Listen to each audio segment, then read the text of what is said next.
with great aplomb, I introduce Colleen. And Colleen is welcome to Plenty Valley FM. Over the years, you've been an ardent fruit grower. And about 3 years ago, you had a shocking experience in the garden.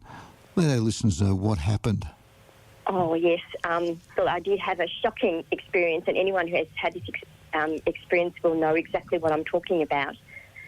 I have a beautiful nectarine tree, which I'd grown from a seedling, and beautiful fruit this particular year. Some years they're not so plump, but this year it was beautiful fruit, large and round, and, couldn't wait to actually get my teeth into them. White-fleshed nectarines, so not the yellow ones that we, often get at the supermarket, etc. But fortunately, I always cut my fruit before I eat into it. And when I sliced the fruit open, there was this absolute disgusting mush inside. I'd never seen anything like it. It was so disgusting. And there were these white, wriggly, maggot-looking things in there as well. I was so aghast, and I immediately rang my brother because I'd heard of this fruit fly issue that Queensland, etc., have, and I knew my brother had spoken about it. He lives up on the other side of the Murray, up towards further on than Echuca and up that way, but I can't remember the name of the town. But anyway, I rang him and I said, I've just had this experience, and I described it to him, and he goes, "Oh, sis," he goes, bit of a blokey guy. He goes, "You're effed." He goes, excuse the comment, that's what he said. He said, "You are fruited." Yeah, he said, "We are over it here. We're cutting all our fruit trees out. We're just over it. It's the fruit fly." And I'm like, but how can it be in Melbourne? The next day I went down to Bullinart Garden and spoke to one of the staff down there. And he said to me, "Oh, yeah," he said, "I don't know, we've had people come in, just a few people on and off over the last couple of years." And I said, "What do you mean over the last couple of years?"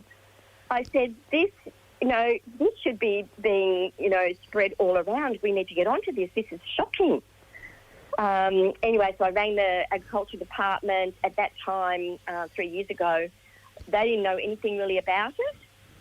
And I was even more shocked and dismayed. And so after that, there started to be a little bit of activity. People started to talk about it. There was a program on Gardening Australia and, the Saturday morning program on 774.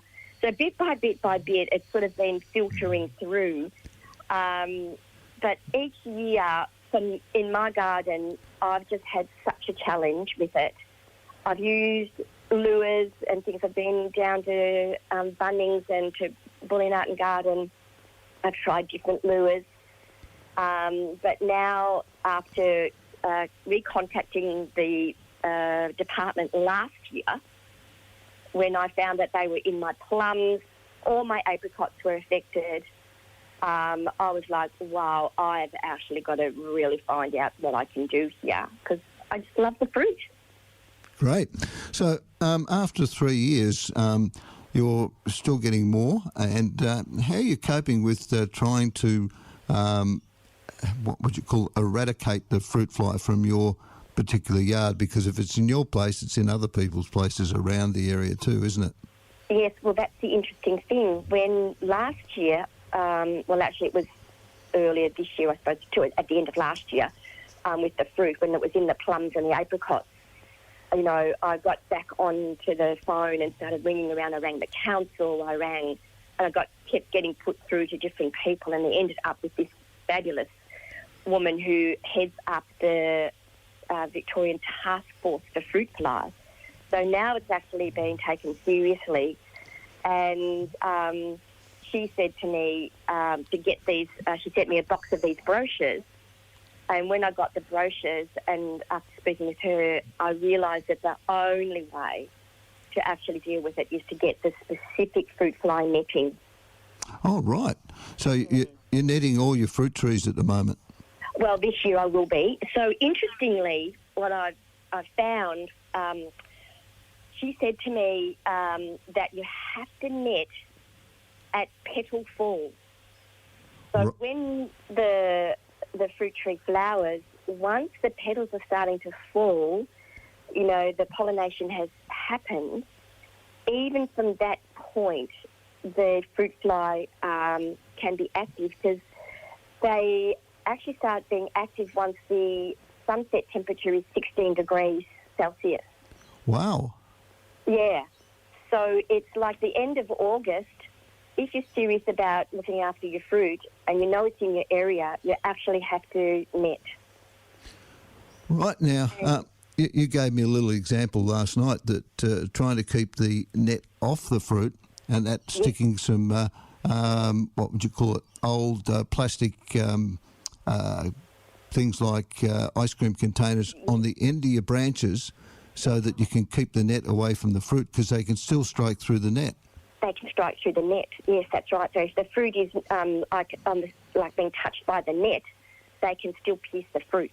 Right. And that was really fortunate, Bill, because I did a presentation at the Ivanhoe Garden Club a few months ago now, and one of the members, Jeff, he spoke up and said he's in Eltham, I believe.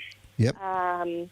And he had said how he'd been battling with it for a couple of years, and he had decided, to bite the bullet, prune his trees right down to manageable height.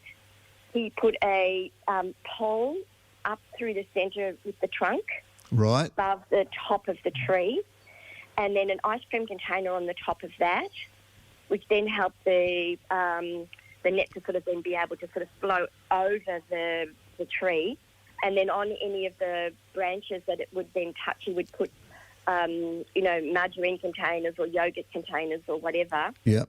So that then you're actually able to sort of give this space around the fruit. Right. Now, and even prune fruit off, that is going to be touched by the net even. Yep. So that you really are giving your fruit the best chance of not getting pierced. Yeah, take the flowers off in the first place. Yeah. Yeah. Well, and that's what the brochure does say, that if you're not going to use the fruit, because a lot of people have fruit trees and they don't actually use the fruit. So what they're saying is that if that is the case, they're asking people to remove the fruit before, once it's actually fertilised, if they're not actually going to utilise it, to actually take it off the tree. Right. So what should gardeners be looking at in the first instance to make sure that the infestation doesn't hit them? Well, I think it's talking about this as an issue. The more people that understand this and know about it, and also the councils actually have a responsibility also to make sure that all of the fruit trees in public lands, etc., are being properly managed. So the fruit needs to be removed. Yeah, not just only off the branch, but the ones that have fallen? Absolutely, the ones that have fallen, because that's the interesting thing, Bill. The life cycle is there's a part of it that actually happens in the soil. So right. The maggots that are in the fruit, once the fruit falls, the maggots crawl into the soil and then they pupate in the soil. Yep. Then the adult fly then comes out of the soil and then feeds, mates, and then starts to lay eggs. And I was amazed. Each adult female can lay 100 eggs a day. And what's their life cycle? Once temperature gets to about 26 degrees, their lifestyle can be 30 days. Wow. So that's a lot of activity. Yeah. And also they have about a 3-kilometre radius that they can act in. Wow, crikey. So we have to be so aware of this. So it's really about saying to people, look, if you're not going to look after the fruit and the tree, please cut the tree down and plant something native like a grevillea or something that you're going to get the beautiful blossoms, you're going to be offering nectar to the birds and the bees and all of that, but you're actually minimising the spread of this fruit fly. It's been in Melbourne for probably about 5 years now, at least in particular areas. But each summer it's spreading further and further. Right, and you were mentioning before that the method that you've adopted, the bait traps aren't really that efficient, and netting seems to be the way to go. But it's not just only the fruit that these pests get into, but it's also veggies. That's right, Bill, which is shocking because we don't realise that a lot of veggies are actually fruit. So anything that has a seed within is actually a fruit. And so the fruit fly can attack it. So in the brochure, there's this fabulous page. It's a full page of all of the host fruits. So apples, apricots, avocados.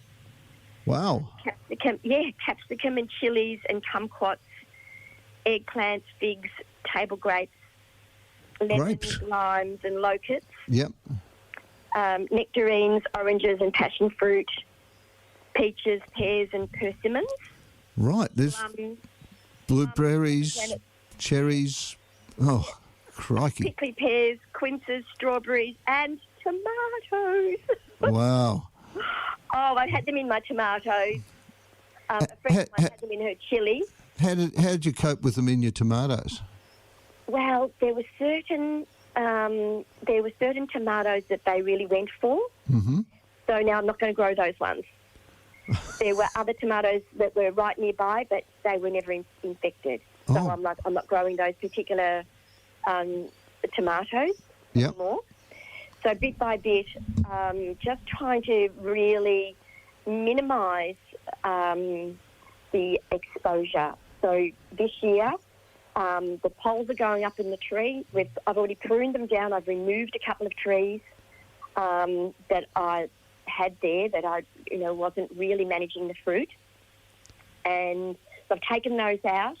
I've pruned all the other trees right down and netting them at the end of August as soon as the petals start to fall. Wow. I did try the different types of lures. You can get different types of lures. You can even make lures. Yeah. There's a recipe in the brochure that people can access online from agriculture.vic.gov.au.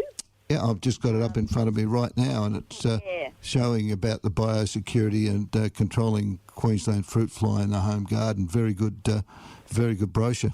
It's an excellent little brochure. So much information, which is really helpful to educate.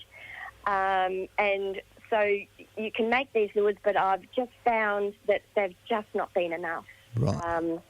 Last year I put a lot of lures around, but they still just were not enough. Right. And, it's just talking to others that have got fruit trees, like neighbours and people like that, because knowing that they had a 3-kilometre radius.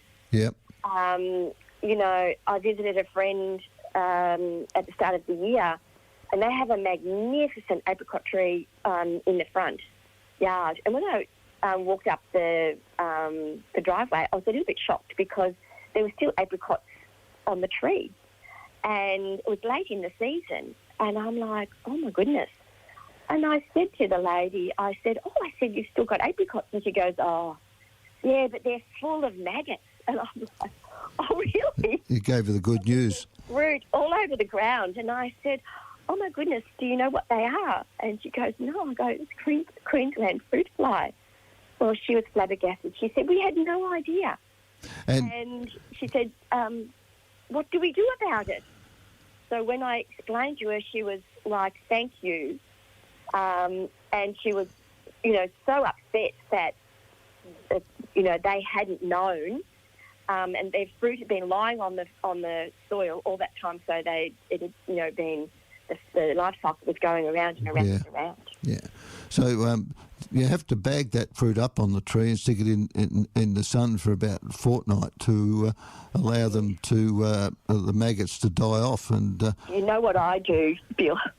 I'm a little bit brutal. I'm like, nah, I'm just grab all the stuff as soon as there's any, like I pick the fruit and also clear the fruit off the tree once, it's ripened, just pick everything, process it, so I cut everything open. You get a bit of a feel and you can see the pierce marks on the skin. Right. Once you get used to knowing what it looks like.